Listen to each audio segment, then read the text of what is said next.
Welcome back viewers, आप देख रहे हैं ब्रास टैक्स। हमारे साथ मौजूद है हमारे डिफेंस एक्सपर्ट जैद हामिद साहब और हमारी डिस्कशन जो है उनके साथ जारी है। जैद साहब, एक सवाल जो मैं आपसे और करना चाहूंगी, जो ईमेल्स में हमें काफी ज्यादा आया, बहुत सारे लोग ये जानना चाह रहे हैं कि क्या वो इंडिविजुअल लेवल पर गोल्ड और सिल्वर कॉइन्स को, या आप कह लें दिरहम और दीनार की करेंसी को, वो किस तरह से ऑल्टरनेटिव बेसिस पे यूज कर सकते हैं, इस बारे में आप क्या कहना चाहेंगे? देखिए, एक बात जहन में रखिएगा कि जब तक के माशरे में एक जनरल नॉलेज, एक अवेयरनेस एक खास मकाम तक ना आ जाए, यानी इस हद तक माशरे में कॉमन नॉलेज हो जाए कि लोग खुद इंतजार करें, लोग खुद तड़पें, लोग खुद चाहें कि वो एक alternate gold and silver currency adopt करना चाहते हैं, उस वक्त तक कम्युनिटी या कलेक्टिव लेवल पर भी इस करेंसी को जारी करना बड़ा मुश्किल हो जाएगा। लिहाजा पहला स्टेप वही है, spread the awareness, spread knowledge. इसका मतलब है जैसा पहला स्टेप तो हम ले चुके हैं और इसको फैलाने की जरूरत है, क्योंकि हमने अजान दी है, इस अजान को भी दूर तक पहुंचाना है। जब लाखों पाकिस्तानी, करोड़ों पाकिस्तानी खुद ये चाहेंगे, तो देखिए जिस तरह मलेशिया में हुआ है, क्योंकि मलेशिया में उनकी क़यादत डॉक्टर महातीर मोहम्मद बजाते खुद इस कॉन्सेप्ट को पुश कर रहे थे। नतीजा ये हुआ कि मलेशिया में प्राइवेट मिंट्स बन गई कि जो गोल्ड एंड सिल्वर कॉइन्स या दरहम और दीनार छाप के जारी कर रही हैं। अब चूंकि वो रिकग्नाइज्ड कंपनीज हैं, उनकी अपनी सील है, अपनी स्टैंप है, अपनी गारंटी है,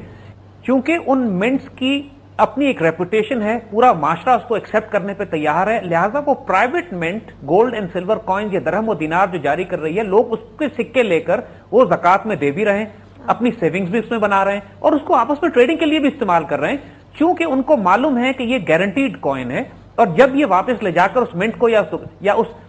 कंपनी को वापस करते हैं तो वो अपनी उसी सोने की कीमत पर उसको वापस ले लेती है। जब तक कि ये कॉन्सेप्ट आप पाकिस्तान में शुरू नहीं करेंगे, या तो किसी बड़ा स्ट्रांग ज्वेलर हो, ज्वेलर एसोसिएशन हो, या कोई बड़ा बिजनेसमैन हो, या सोने का कारोबार करने वाली कोई, या कोई प्राइवेट कंपनी ऐसी बन जाए कि जो सोने और चांदी के सिक्के जारी करे, प्रॉपर एडवर्टाइज करे उनको कि हमारे पास ये गोल्ड कॉइन्स अवेलेबल हैं और अपने गोल्ड कॉइन हम मार्केट की वैल्यू गोल्ड प्राइसेस पर वापस लेने को तैयार हैं। जब इस किस्म का एक स्टैब्लिश्ड इदारा बन जाएगा मुल्क में,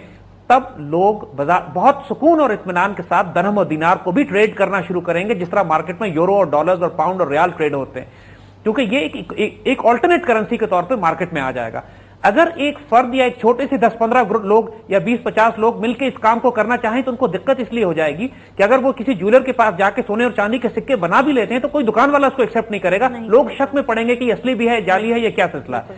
तो इसके लिए एक अथॉरिटी होना जरूरी है, चाहे वो एक कलेक्टिव अथॉरिटी हो, यानी जिस तरह हमने कहा कोई प्राइवेट कंपनी हो जो जारी करे, या हुकूमत जारी करे। और जब तक ये काम हुकूमत नहीं करती है, कम से कम उस वक्त तक एक अवेयरनेस जारी की जा सकती है, लोगों को इतना अवेयर किया जा सकता है कि इतनी डिमांड माशरे में हो कि लोग अपनी सेविंग्स पेपर में करने के बजाय गोल्ड में करें। और देखिए,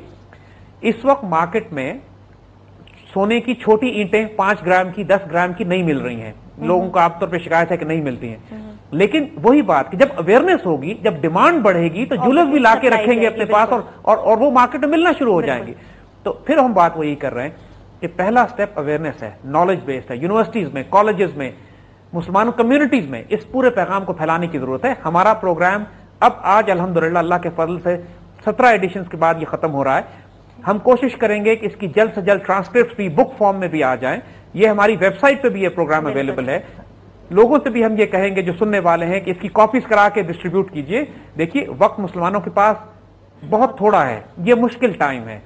ज़ायनिस्ट हमारे ऊपर चढ़े चले आ रहे हैं और मुसलमानों को अपना इज्जत, अपनी आबरू, अपना दिफा, अपना जोग्राफिया, अपनी मईशत, अपनी इकोनॉमी, सब की हिफाजत करने के लिए हमें वॉर फुटिंग्स पर जंग लड़नी पड़ेगी। अपने आप को बचाइए, अपने घर वालों को बचाइए, अपने अहले अयाल को बचाइए, अपने रिश्तेदारों को, अपनी सोसाइटी को, अपनी कम्युनिटी को,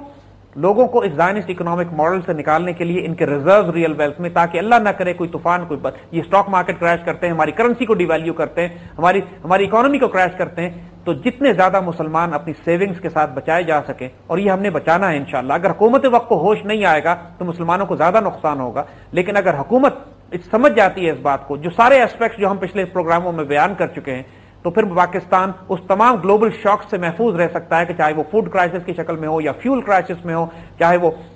करेंसी डिवैल्यूएशन हो, चाहे वो जितने भी दुनिया के अंदर फसादात बर्पा हो रहे हैं, पाकिस्तान एक शॉक एब्जॉर्बर अपने बिल्ड करके अपने आप को बचा सकता है। हमें उम्मीद नहीं हारनी है, اللہ کا بہت فضل ہے اور کرم ہے، وسائل ہمارے پاس موجود ہیں، نوجوان موجود ہیں، لوگ موجود ہیں اور درد رکھنے والے لوگ موجود ہیں کہ جو کرنا چاہتے ہیں۔ ہمارا اس قوم کا المیہ قیادت کر رہا ہے، لیکن انشاءاللہ قیادت اگر ساتھ نہ بھی دے تو یہ قوم اجتماعی طور پر اتنی متحد ہو سکتی ہے کہ اپنے لیے ایک نظام، اپنا دفاعی نظام مستحکم کر سکے، چاہے وہ معیشت میں ہو، چاہے وہ ملکی دفاع میں ہو۔ پاکستان کے لیے ہم دعائیں خیر کرتے ہیں، مسلمانوں کے لیے دعائیں خیر کرتے ہیں، اور انشاءاللہ العزیز یہ خوشخبری بھی دیتے ہیں کہ جب یہ باتیں اللہ نے نکالی ہیں یہاں تک تو وقت بھی دور نہیں ہوگا کہ مسلمان اپنا اکنامک ماڈل بھی قائم کر سکیں گے۔ اس مشن کو لے کے چلیے، اس آواز کو لے کے جائیے، اس کو جس طرح مرضی جو صلاحیت اللہ نے آپ کو دی اس کو پروموٹ کیجیے، چاہے ویب سائٹ پہ ہو، اور خاص طور پہ ہم کہیں گے کہ اس کو مختلف زبانوں میں ٹرانسلیٹ کیجیے۔ یہ پرابلم صرف ہمارا نہیں ہے، یہ امت مسلمہ کا بھی ہے اور انسانیت کا بھی ہے۔ پوری انسانیت غلام بنی ہوئی ہے زائنس اکنامک ماڈل کی۔ ان کو جتنی مختلف زبانوں میں اس مٹیریل کو ٹرانسلیٹ کر سکتے ہیں اس کو کیجیے۔ ہر آدمی اپنی جگہ پہ جو اس میسج کو سن رہا ہے اپنی ڈیوٹی کرے، انشاءاللہ العزیز برکت اللہ کی طرف سے، اور یہ ایک سافٹ ریولوشن، ایک ایسا انقلاب کہ جو بغیر قتل و غارت کے، بغیر خون خرابے کے، ایک صرف علمی اور ایک انٹلیکچوئل سطح پہ ایک انقلاب انشاءاللہ ایک بہت بڑے انقلاب کا پیش خیمہ ہے انشاءاللہ۔ اللہ برکت دے۔ ہماری طرف سے یہ پروگرام آج کنکلوڈ ہوتا ہے، انشاءاللہ اگلی براس ٹیکس کے پروگراموں میں دوسرے موضوعات کے ساتھ حاضر ہوں گے۔ اللہ حامی و ناصر ہو۔ انشاءاللہ زید صاحب بالکل آپ کی دعائیں قبول ہوں گی، اور براس ٹیکس نے جو ایک قدم اٹھایا ہے یقیناً آپ اسے آگے بڑھائیں گے اور اس میسج کو اسپریڈ کرنے میں ہماری مدد ضرور کریں گے۔ اس کے ساتھ ہی براس ٹیکس کی اکنامک ٹیررزم کی جو سیریز تھی وہ اپنے اختتام کو پہنچتی ہے۔ ڈیفینیٹلی نیکسٹ پروگرامز کے اندر ہم مزید ٹاپکس کے اوپر بات کریں گے۔ ہمارا ای میل ایڈریس اگر آپ کوئی فیڈ بیک بھیجنا چاہیں تو وہ اسکرین پر آپ کے سامنے موجود ہے، کائنڈلی ہمیں ضرور آگاہ کیجیے گا۔ آخر میں صرف ایک دعا کہ اللہ تعالیٰ ہمیں اسلامک اکنامک ماڈل میں رہنے کی توفیق عطا فرمائے۔